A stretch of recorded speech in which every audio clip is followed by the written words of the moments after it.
This is trekmovie.com, our good friends over there that do this article. And it says Star Trek Picard and Strange New Worlds pick up 5 Emmy nominations. That's amazing. That's wonderful. We're very happy for it. I don't know how frequent this is, though.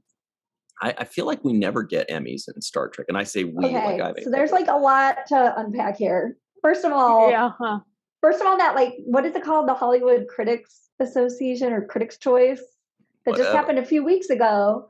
They actually, like, Star Trek Strange New Worlds was actually up for best drama in that. But nice. But there are a few things I'm really curious about. Like, well, obviously we all know legendarily Star Trek gets very few non-creative. I mean, right across, like I think like season 7 of TNG got a best drama nomination. So, but when you look at which like dramas could be nominated for this, and then you look at who else was nominated in the categories, like, I mean, it was a very, very tough year. But also, Paramount went a little bit crazy with the For Your Considerations. Like, they submitted like 100 different. Well, no, I feel like they just like they sort of started feeling like they were shooting themselves in the foot, like they were just like tagging everything in the world FYC. Right. And like every single person who showed up in any episode of Star Trek, even just like they're kind of flooding it in that sense. Yeah, and I kind of feel like people started tuning it out. Like they even rented out Times Square and were doing like Times FYC, Arrow, like things everywhere, and they were tagging everything FYC, and they were literally like every single episode was getting FYC thing. I just felt like it was too diluted. Well, Anne-Marie, you start off bringing up the point that I really want to hammer home here, is that Star Trek doesn't historically get a lot of love from the Emmys or from the Oscars or whatever else there is out there. What's the Golden Globules, right? Yeah. So I'm really happy about this. I said, whoa, we got nominations. Right? I keep saying we. It's not we. They. Muhammad and your crew. But here's where the unpopular opinion comes in, I think, possibly. Let's see. So I said, let's look at what we got here. I know. Yeah. Yeah. Well, here it is. For its second season, Star Trek Picard picked up 4 nominations. Outstanding period and or character makeup. Okay. Let me just stop you right there. Star Trek Picard takes place in 2024. Yeah. Can we go ahead and call that present day? So it's almost like the Emmys are like, God, we hate giving Star Trek any love. Let's give them something for a period piece. Because I mean, technically it's 2024. That's a different. And Star Trek's like, we've done stuff in the 23rd century, the 24th, the 25th century. We've done stuff in the 32nd century. We've done stuff in the 19th century. And you're giving us period consideration for 2024. And then the people that they're going up against, like Mrs. Maisel, who kills it with their costuming and all of their makeup, and then Stranger Things. Oh yeah, solid 80s. That is legit period to me. That is a period piece. Whereas Star Trek, so it's like they're setting up Star Trek to fail. Oh, totally. There are no nominations for the incredible acting that we've seen from Alison Pill, right? Santiago Cabrera, among many, many others in Picard. The incredible directing, the visual effects, so many great, the theme song, all these amazing things. And they're like, snicker, snicker, tee-hee, let's give them something, period. I'm like, are the Emmys trolling us or what? Yeah, they are. So here's what I'm going to be really pissed about. I feel like season 3 of Picard, if we're not getting a nomination for at least Patrick Stewart, then there's going to be something majorly wrong. So that's majorly. Like when you majorly wrong. So like there's some really good like deep web commentary going on saying like they're hoping and hopefully like because he's not like thrown in as a courtesy, I don't mean like courtesy nomination, just like, you know, when you look at the nominations for best actors this year, there are some, I mean, Better Call Saul and stuff, they're really amazing roles. So hopefully by like not flooding that with Star Trek, that next year Patrick Stewart gets a chance because he so deserves it. And also some people are saying if he doesn't get nominated for that, he should get a Lifetime Achievement Award, which yes, for sure. I guess in terms of period, like the first episode and part of the second were like Final Future, and the very end of the last were in the future. But actually, the part of the second was pretty good because that was one with the dark world. So I mean, in terms of period, that, you know, I don't know if they would count that. The thing with the period going into the future, we have nothing to compare it to as far as accuracy. Yeah. So going for period pieces, you'd think of stuff like Mrs. Maisel or Stranger Things or Downton Abbey or things that took place in the past. Yeah. Not necessarily the future, which could just go for costuming overall, not specifically period, Fair point. a period piece category. I think that they kind of missed the mark there. Yeah, I was just trying to think of some way that they could resurrect it a little bit, but yeah, you're exactly right. I don't know. I just think that they're just, doing it for show to throw a bone, but Star Trek deserves more love than it gets. And it always 100%.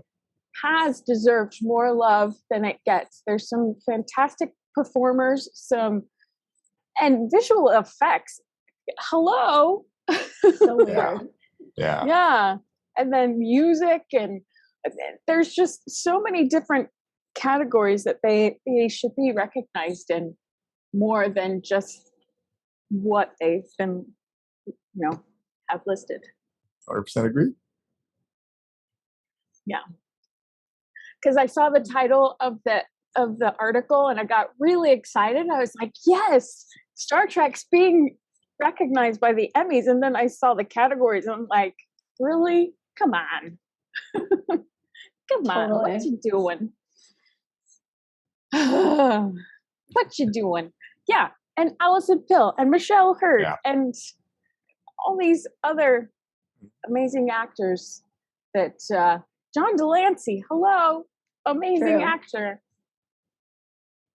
Sir Patrick too. Yeah, well, yeah. I didn't say him because he's obviously it's obvious one. a master at his craft. So, not that the others aren't, but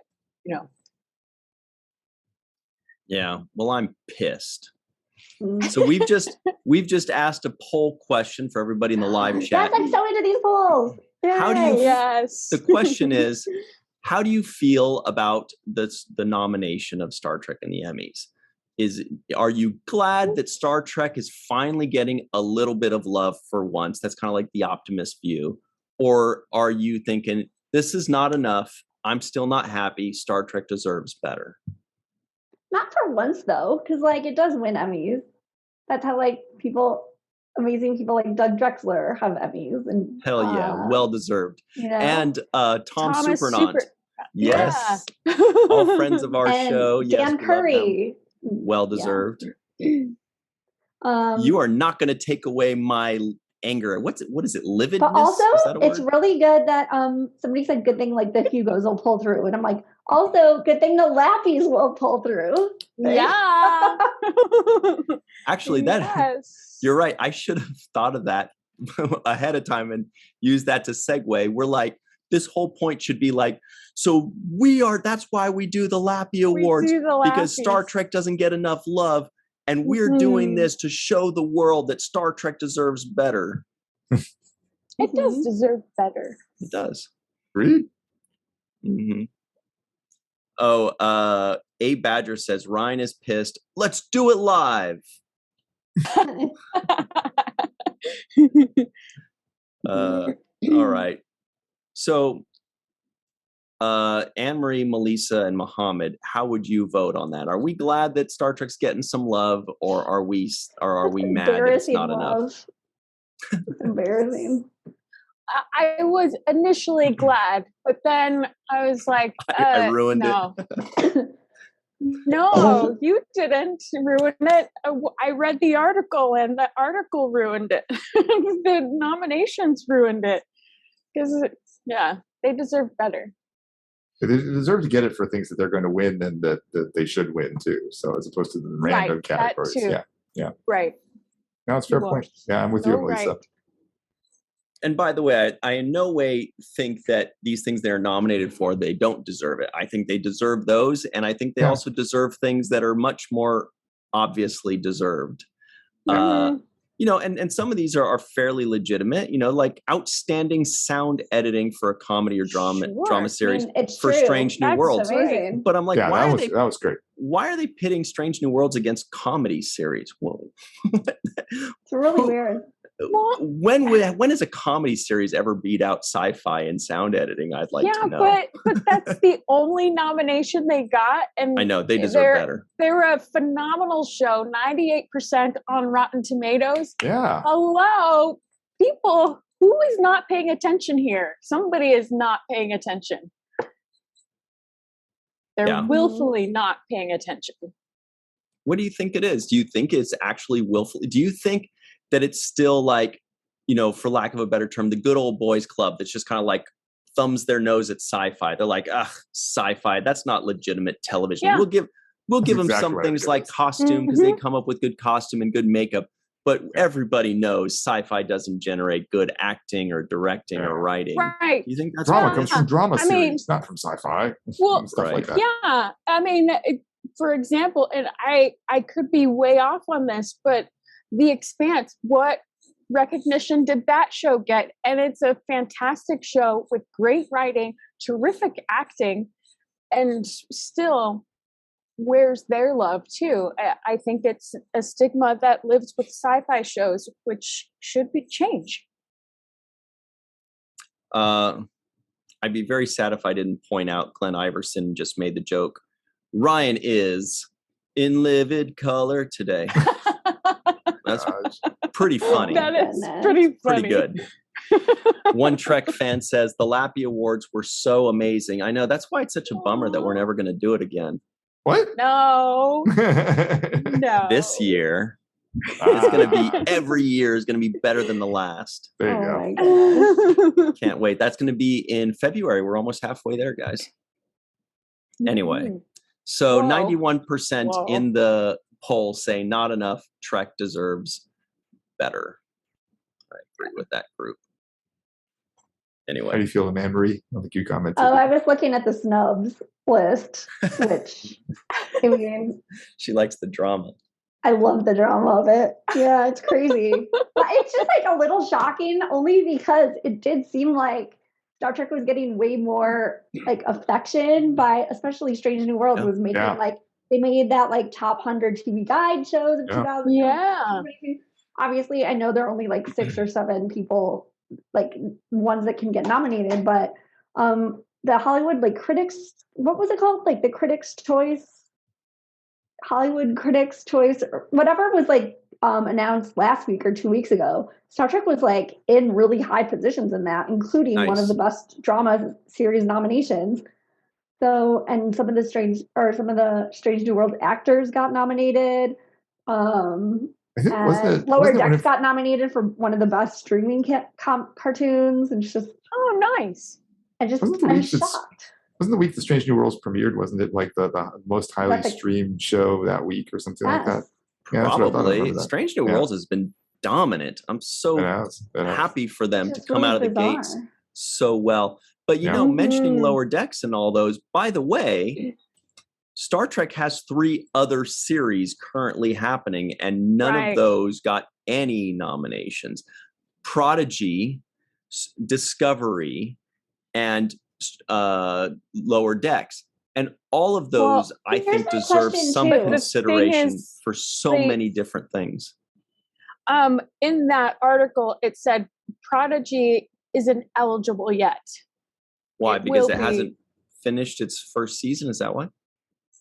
They didn't specify, but I guess we should read the articles. Hey, are they eligible for the daytime thing? That's like, I did read the article. I did. I read. I got halfway through it, and I was like, I'm Husk mad. No, I'm just seeing red. You wouldn't like me when I'm angry. Oh, you know how like TAS got nominated and won a daytime Like, oh yeah. Is that, I don't know, like how you tell if Prodigy fits into that. It's just, there's so much blur now also with streaming. Yeah.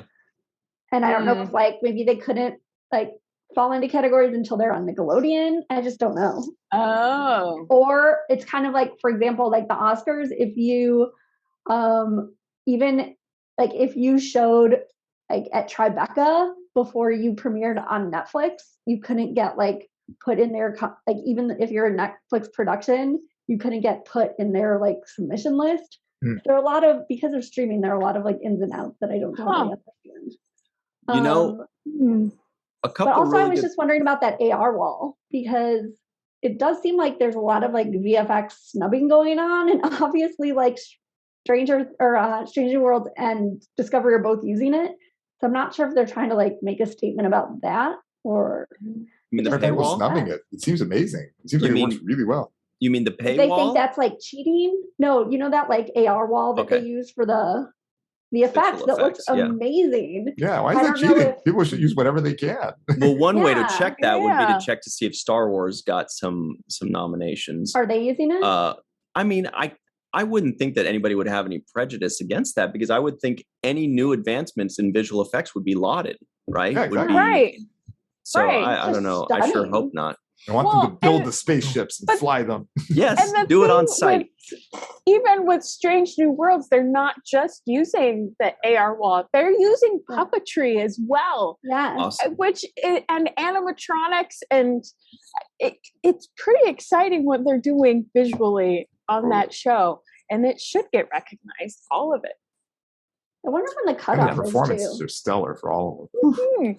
How many times have we said, "Oh my God, so and so just blew me away with their acting"? How many times? Every episode, pretty much. Yeah, there are at least 2 or 3 standout performances in every episode of every series. You know.